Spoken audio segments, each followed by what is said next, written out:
Hi folks, Joel Brass here, and I want to welcome you to what I envision to be a series of YouTube videos that I will call Relationships, the Work of Love. This is a series of videos that will loosely follow everything that happens to us in the course of a primary relationship. From the time that our hearts go pitter-patter when we meet someone who looks very interesting and exciting and attractive, to the deepening of involvement with them, and then to that major fork in the road sometime further down the path, where the relationship really does open up into something beautiful and meaningful for both parties that potentially could last a lifetime, that I will call an intimate, committed, monogamous relationship.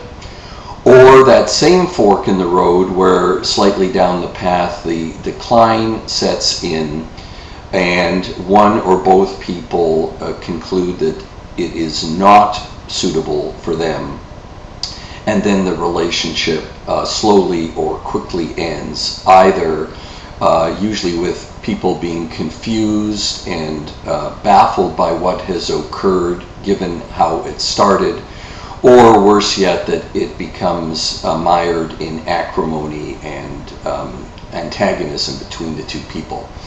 But I'm going to start today with one of the most significant variables or factors that determines everything that goes on in our love lives, called your selection process, because in many ways so much is determined by who you choose. That is, by who in that period of your life you found to be interesting or exciting or attractive and became involved with.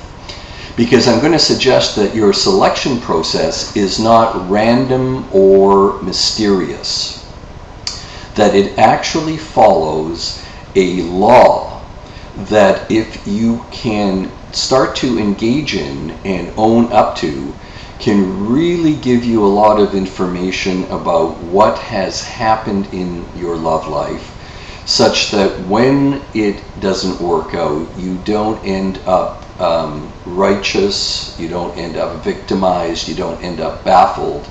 You can see your part so much more clearly, and of course only when you can see your part in what has unfolded can you make changes for the future.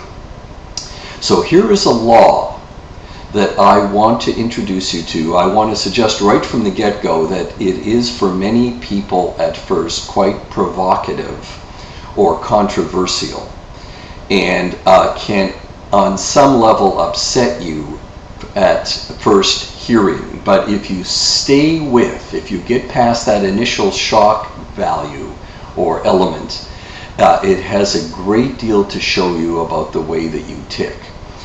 So here is the law that governs our selection process. It is largely unconscious, and that's what gives it its power and sway over you. But never has it failed to apply with every couple I've worked with. The law of love that governs our selection process is you are attracted to someone. Now think of your current partner or your former partners as your mirrors here, or as your teachers and trainers. You are attracted to someone who at the time that you meet has approximately the same capacity and incapacity for true and lasting intimacy as you do. And it will almost always look to you as if you have the superior capacity. So let me repeat that one more time, because it's got a lot of meat on these bones. You are attracted to someone whom, at the time that you meet them, has approximately the same capacity and incapacity for true and lasting intimacy as you do. and it will almost always look to you as if you have the superior capacity. So what I'm saying is, behind those things that you tell yourself about the other person, that they are interesting, and that they are unique, and that they are enjoyable, and that they are attractive, there is an unconscious law that is operating behind the scenes to draw you to someone who is truly your equal, or your mirror, or your best teacher and trainer in going forward in expanding your capabilities for connection and for closeness. So let's look at this further. You may be of the camp that says this law cannot hold true to me. I have pretty well developed skills in communication and in intimacy and in conflict resolution. I have done all the workshops I ever want to do on that topic. I've read all the books.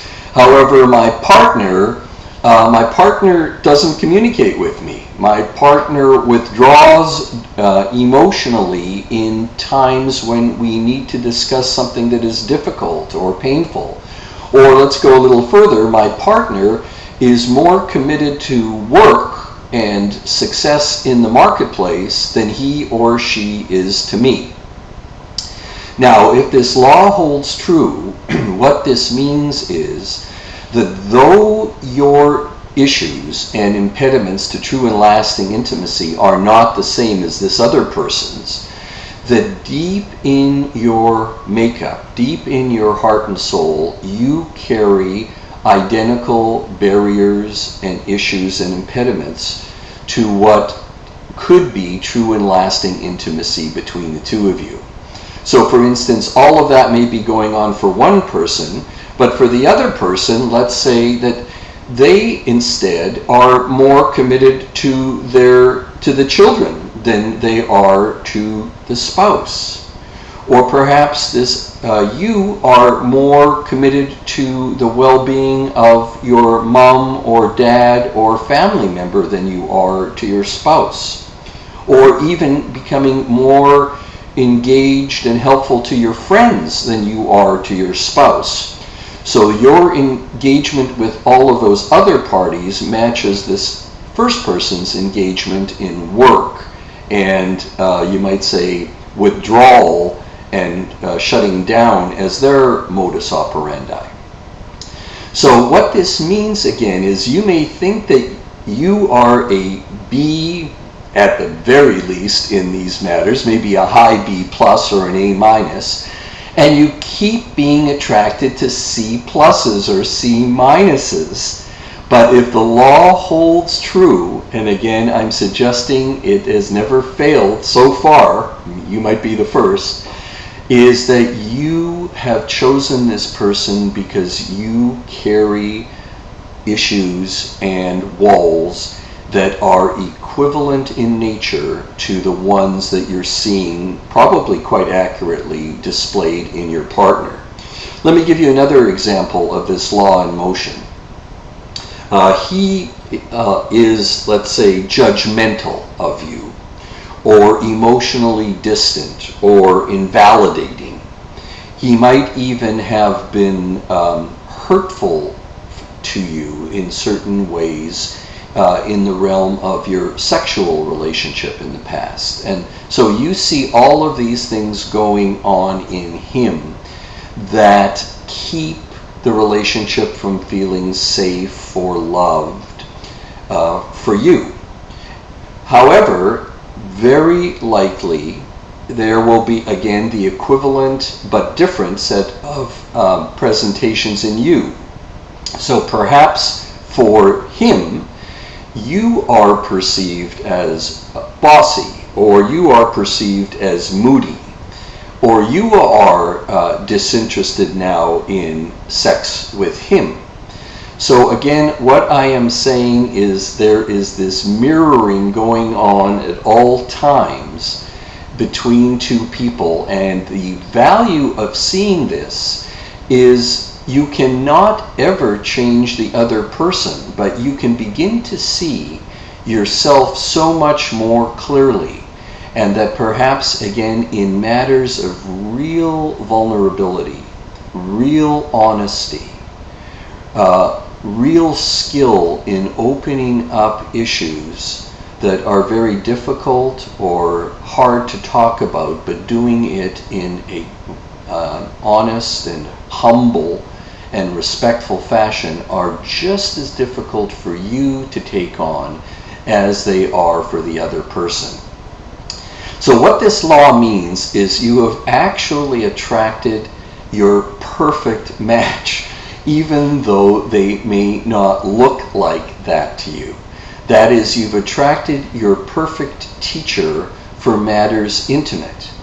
If this other person is in fact your equal in these deep, more soulful ways of being qualified for intimacy, then you have found kind of the equivalent of a perfect tennis player.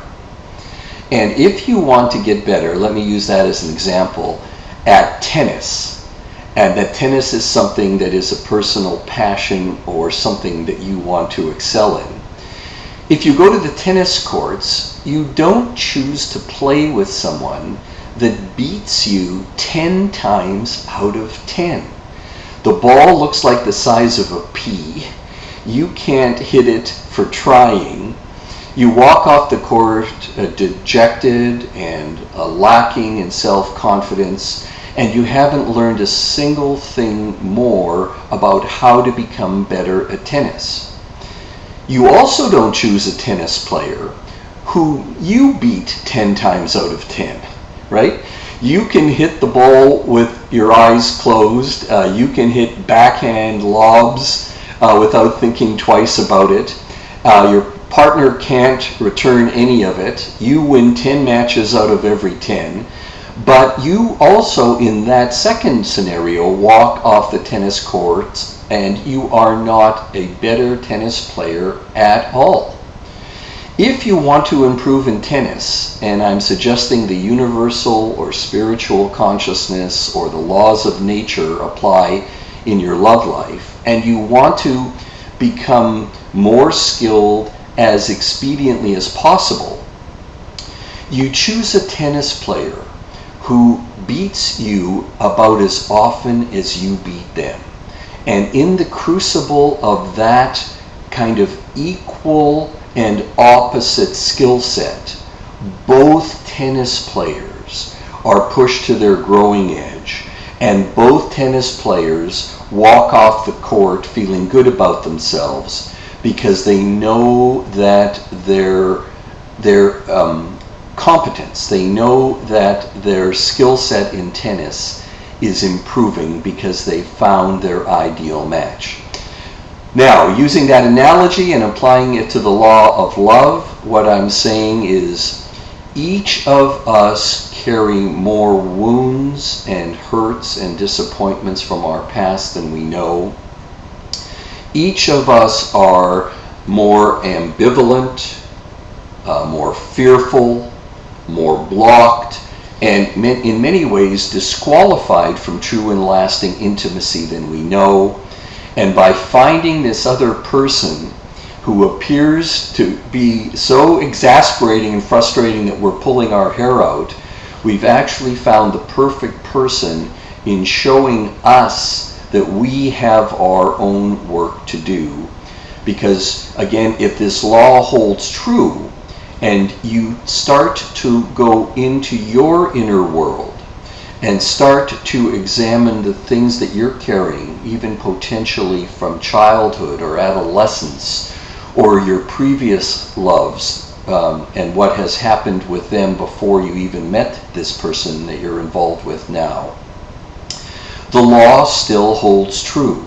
And with sincere and deep inner healing work, you expand your ability, essentially, to become more intimate with yourself. And that expands your ability to become more intimate with others. And then let's put you back in the game, and the law still holds true that at the time that you meet someone new, you are drawn to someone who has the same capacity and incapacity for true and lasting intimacy as you do. But now, because you are freeing yourself up from the ghosts and goblins of your own inner world, and becoming perhaps more trusting and more capable of being intimate in these, again, humble, honest, and respectful ways with another, you will just as unconsciously draw someone at a higher level of intimacy who will become your perfect teacher and mirror and guide in showing you where you are at today.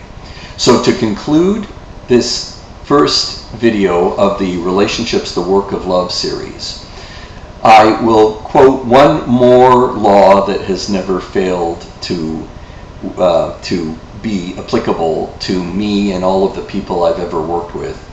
If you don't go within, you go without. And that is a double entendre. If you don't go within, the only other game in town is to look outside yourself for your validation, and that would be external validation, which is always going to be a slippery slope.